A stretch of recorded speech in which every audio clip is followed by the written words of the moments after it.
प्रिय भक्त रुको, बस एक पल के लिए रुको। ये वीडियो तुम्हारे लिए है, सिर्फ तुम्हारे लिए। आज शाम जब तुम थके हुए बैठे हो, जब मन में हजार सवाल हैं, जब रातें भारी लगती हैं और सुबह का इंतजार बहुत लंबा, तब मैंने तुम्हें यहां तक पहुंचाया है। ये संयोग नहीं है, ये मेरा बुलावा है। आज का बहुत ही महत्वपूर्ण जरूरी संदेश जो तुम्हारी जिंदगी बदल देगा, यह संदेश स्वर्ग से आया है, सीधे तुम्हारे लिए, आज की इस शाम के लिए। स्वर्ग से आया संदेश चैनल को सब्सक्राइब करें, और अगर तुम्हारे दिल में थोड़ी भी आस्था है, थोड़ा भी प्रेम है, तो इस वीडियो को अभी लाइक करो, क्योंकि जो संदेश मैं आज तुम्हें देने वाला हूं वह तुम्हारे जीवन की दिशा बदल सकता है। मैं यीशु हूं और मैं तुमसे बात कर रहा हूं। मेरे प्रिय, मेरे प्यारे संतान, तुम सोचते हो कि मैं बहुत दूर हूं, तुम सोचते हो कि मैं किसी ऊंचे सिंहासन पर बैठा हूं और तुम्हारी आवाजें मुझ तक नहीं पहुंचती। लेकिन आज मैं तुम्हें बताना चाहता हूं, मैं उस रात को जानता हूं जब तुमने तकिए में मुंह छुपाकर रोए थे। मैं उस सुबह को जानता हूं जब तुम उठे नहीं थे, क्योंकि उठने की ताकत नहीं बची थी। मैं उस पल को जानता हूं जब तुमने सोचा था शायद मैं भूल गया हूं। मैं नहीं बोला, मैं कभी नहीं बोला। तुम मेरे हो, तुम मेरी सांसों में हो। जब हवा तुम्हारे चेहरे को छूती है, वह मेरा स्पर्श है। जब सुबह की धूप तुम्हारी आंखों पर पड़ती है, वह मेरी मुस्कान है। जब कोई अनजान तुम्हारे दुख में साथ खड़ा हो जाता है, वह मेरा हाथ है। मैं तुम्हारे साथ था, मैं तुम्हारे साथ हूं और मैं तुम्हारे साथ रहूंगा। आज की इस शाम में मैं तुम्हें एक कहानी सुनाना चाहता हूं, एक ऐसी कहानी जो तुम्हारी अपनी कहानी है, एक ऐसा संदेश जो तुम्हारे जीवन के हर अंधेरे कोने में रोशनी भर देगा। तो बैठो, शांत हो जाओ और मुझे सुनो। यह बहुत समय पहले की बात है नहीं, असल में यह आज की बात है, क्योंकि समय की कोई सीमा नहीं होती जब बात प्रेम की हो। एक छोटे से गांव में एक स्त्री रहती थी, उसका नाम था मरियम।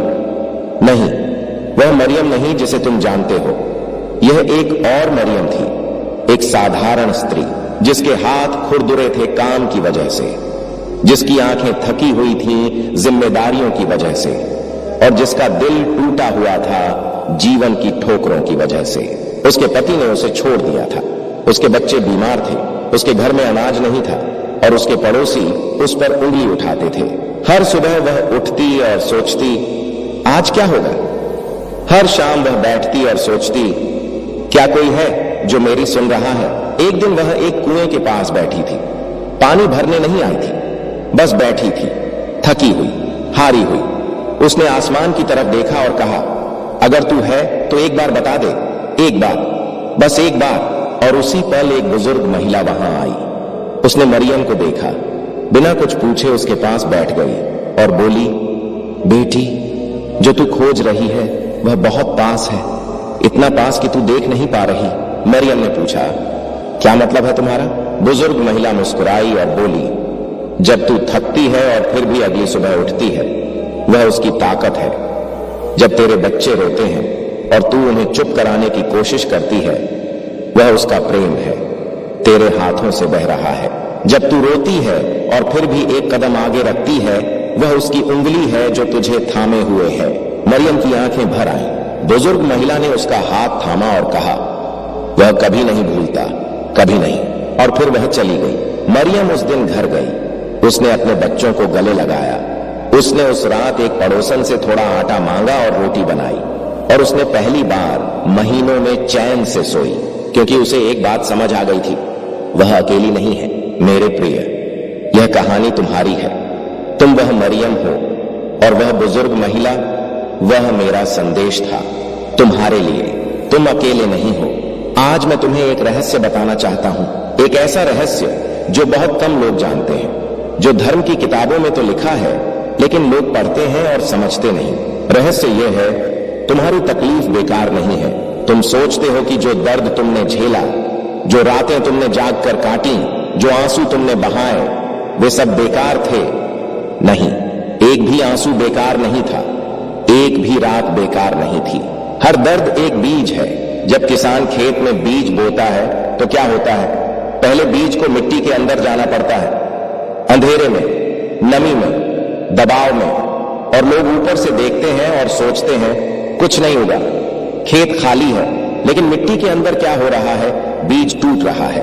फट रहा है और उस टूटने से, उस फटने से एक अंकुर निकल रहा है।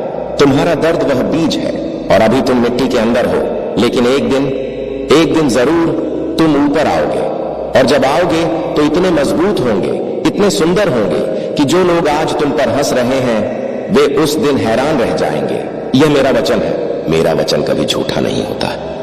मेरे प्रिय संतान, मैं जानता हूं कि आज तुम्हारे मन में एक सवाल है, शायद एक नहीं कई सवाल है।